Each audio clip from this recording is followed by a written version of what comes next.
माननीय प्रधानमंत्री जो कुछ भी बोलते हैं वो देश के साथ गद्दारी करने का काम कर रहे हैं। जब विपक्षी एकता देश में एक होने लगा तो बीजेपी को डर लगने लगा, और जब से ये एनडीए की सरकार और बीजेपी की सरकार आई है, ये लोग महंगाई चरम सीमा पर पहुंचा दिया है। न बेरोजगारों को रोजगार मिला, न 15 लाख किसी के खाते में गया।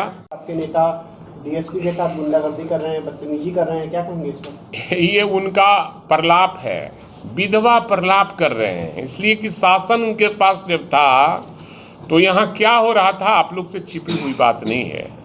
लेकिन मेरी सरकार संकल्पित है कि हम भ्रष्टाचार को ख़त्म करेंगे, अपराध को ख़त्म करेंगे। हम सबका सहयोग उसमें चाहिए। आप पत्रकार भाइयों का भी सहयोग चाहिए, आम आवाम का भी सहयोग चाहिए।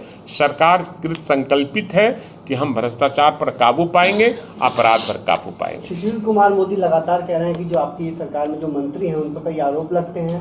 जब बिहार में मंत्री पर ही आरोप है तो जनता का क्या होगा? अब सवाल है कि जिनकी चर्चा आपने किया है उनका कम मैं क्या कहूँ। वो बोलते हैं, वो काम करते नहीं हैं, और बोलने की आदत है। छपास की बीमारी है, और छपास की बीमारी जिनको हो गया है उन्हें मैं कुछ कह नहीं सकता। लॉ एंड ऑर्डर पे क्या कहेंगे? 17 दिन में 32 लोगों की हत्या अब तक बिहार में हो चुकी है। देखिए, ये तो सरकार अपराधियों को सजा दिलाने के लिए कृत संकल्पित है, और न ये सरकार किसी को फंसाएगी और न बचाएगी। और हमारे नौजवानों के नेता आदरणीय तेजस्वी यादव इस पर काफ़ी गंभीर हैं, और माननीय मुख्यमंत्री नीतीश कुमार भी गंभीरता से इस पर काम कर रहे हैं, और दोनों की जोड़ी देश में परिवर्तन ला रहा है। और जब विपक्षी एकता देश में एक होने लगा तो बीजेपी को डर लगने लगा, तो अनाप शनाप हम लोग पर आरोप लगाया जा रहा है। ये आरोप बेबुनियाद है, और हम समझते हैं कि अपराध पर निश्चित रूप से काबू पा लिया जाएगा। बहुत ही भयावह है, देश महंगाई से जूझ रहा है, बेरोजगारों को रोजगार नहीं मिल पा रहा है।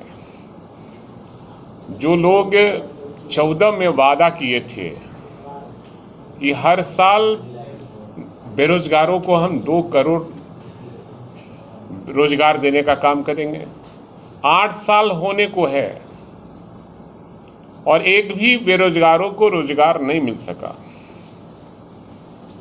उन्होंने कहा था कि हर परिवार को, हर व्यक्ति के खाते में 15 लाख रुपया जाएगा, जो स्विस बैंक में जमा है बड़े बड़े नेताओं का पैसा, वो सब जब्त करके हमारी सरकार जब बनेगी तो हम हर व्यक्ति के खाते में 15 लाख रुपया हम देने का काम करेंगे।